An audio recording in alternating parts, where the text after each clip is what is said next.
Bien-aimés, bonjour, bonjour, bonjour chez vous. Je suis content d'être à nouveau là. Ça fait un bon moment quand même. Et par la grâce de Dieu, nous sommes à nouveau connectés. Et ici, nous sommes dans le cadre d'un nouveau programme. Il s'agit de quelques minutes d'éclairage. Et oui, pendant ces quelques minutes, nous ne ferons qu'essayer de mettre les points sur les i.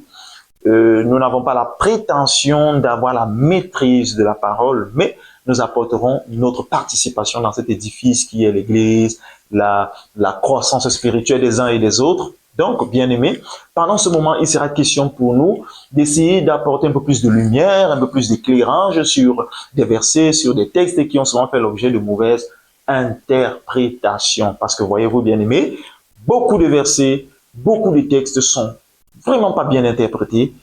Le fait aussi, c'est que le plus souvent, nous sortons des versets bibliques de leur contexte. Nous passons beaucoup de temps à sortir des versets de leur contexte. Et vous savez, un verset biblique est sorti de son contexte, il égare plus qu'il n'éclaire. Eh bien oui, sachez que la parole de Dieu peut t'égarer. Et oui, la Bible peut t'égarer. Si tu ne la comprends pas par révélation, et surtout, si tu négliges les contextes, eh bien, elle peut t'égarer. Et oui, elle peut t'égarer. La lettre tue, bien aimé. Pour l'avoir averti, la lettre tue. Effectivement, elle tue. Alors, bien aimé, reste connecté. On se retrouve juste après.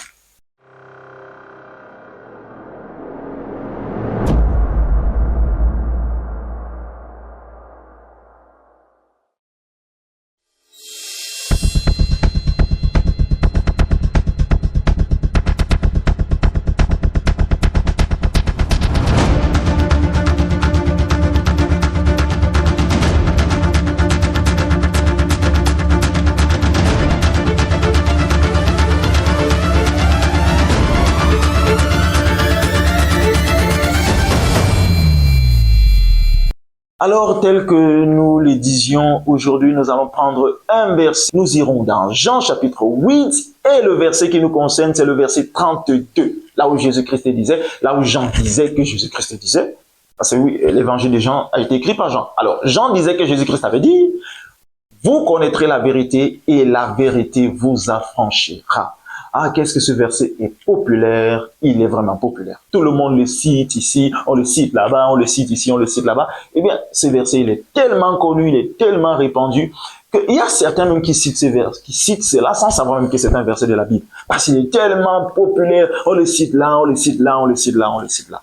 Et aujourd'hui, nous allons essayer d'entrer dans ce texte pour comprendre de quoi parlait juste Jésus-Christ, parce que je me rends compte avec le temps que nous avons omis de prendre en considération le contexte. Alléluia. Alors aujourd'hui, nous allons plonger dans ces versets. Et par exemple, si on va au verset 31, eh bien, le verset 31 nous dit ceci. Jésus-Christ avait dit aux Juifs, Jésus dit aux Juifs qui avaient cru, si vous demeurez dans mes paroles, vous êtes vraiment mes disciples. Vous connaîtrez la vérité et la vérité vous affranchira. Eh bien, voici qu'est-ce qui s'était passé en amont.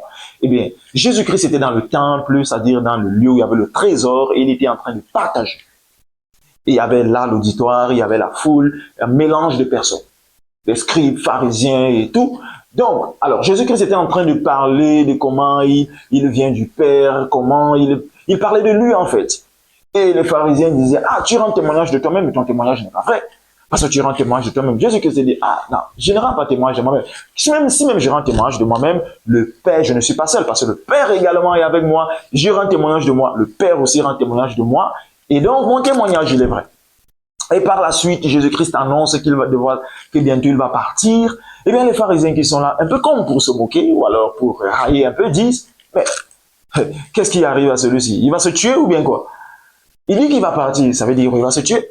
Non, Jésus-Christ était en train d'annoncer qu'il allait mourir. Et c'est par la suite que Jésus-Christ se tourne et s'adresse aux Juifs qui avaient cru, qui étaient là parmi l'auditoire.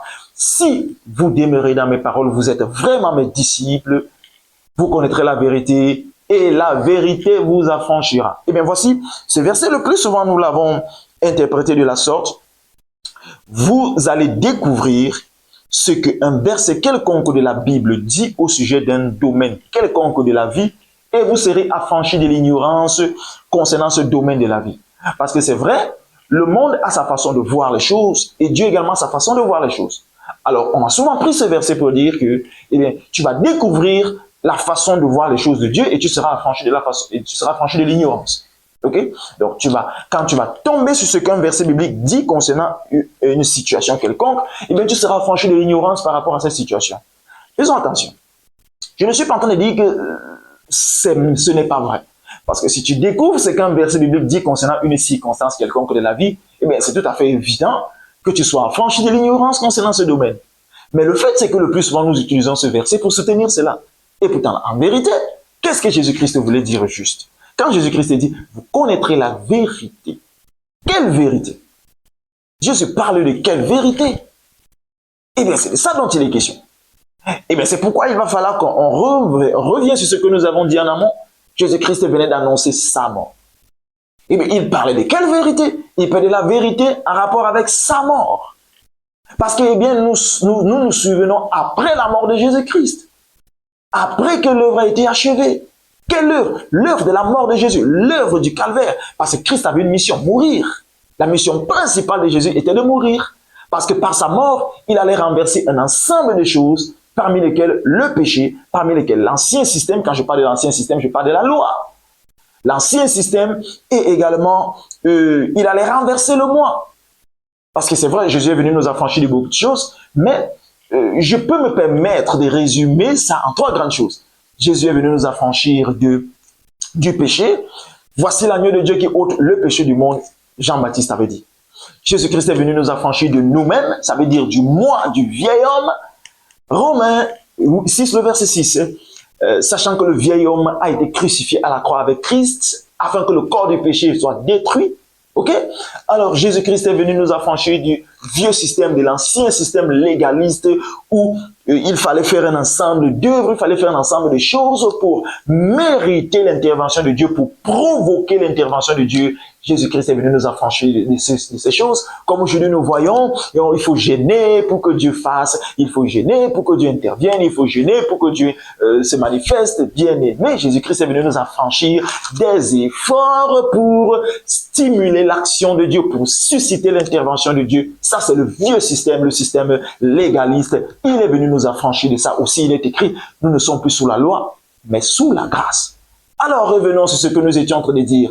Tout cela s'est produit quand? Lorsque Christ est mort à la croix. On parle d'une œuvre achevée. Une œuvre achevée n'a pas besoin d'être complétée. Nous n'avons pas complété l'œuvre que Jésus-Christ a achevée. Jésus-Christ a initié cette œuvre et il l'a achevée. Il n'a plus rien d'autre à faire. Il l'a achevée. Il a fait tout ce qu'il fallait faire pour que l'homme soit affranchi du péché.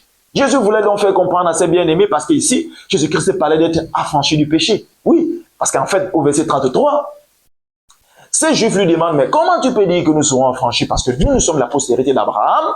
Nous n'avons jamais été esclaves de quiconque.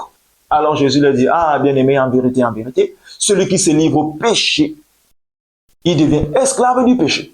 Donc Jésus-Christ parlait d'être affranchi du péché. Vous connaîtrez la vérité concernant ma mort. Vous allez découvrir les vérités de l'œuvre de la croix et vous serez affranchis du péché. Alléluia. Bien-aimé, j'aimerais te dire également à toi qui écoutes, à toi qui regardes, à toi qui es connecté, j'aimerais te dire ceci. Tant que tu ne comprends pas les vérités de l'œuvre achevée, tant que tu ne comprends pas la vérité de la croix, tant que tu ne comprends pas la profondeur de la croix, tant que tu ne comprends pas, bien-aimé, aussi longtemps que tu ne comprends pas cette œuvre achevée, tant que tu ne comprends pas cette œuvre achevée, je t'assure, bien-aimé, tu auras une vie chrétienne compliquée et complexe. Tu vas lutter contre le péché. Tu vas passer toute ta marche chrétienne à lutter contre le péché.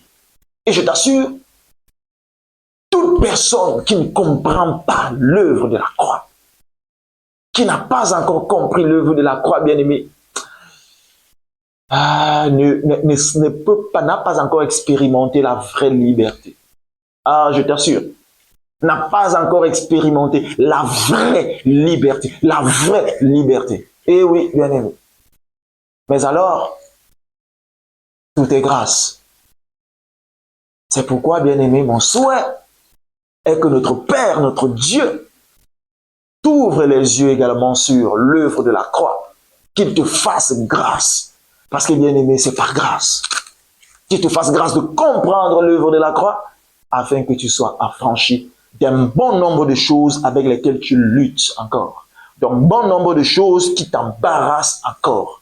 Et oui, bien-aimés, nous ne serons pas affranchis après avoir lutté, nous serons affranchis quand nous aurons compris. Et oui, vois-tu, bien-aimé, l'ignorance est une arme destructrice entre les mains de Satan. Aussi, il est appelé le prince de l'ignorance. Vous connaîtrez la vérité. Vous connaîtrez la vérité concernant l'œuvre achevée. Et vous serez affranchis. Affranchis des choses avec lesquelles vous vous partez. Affranchis du péché.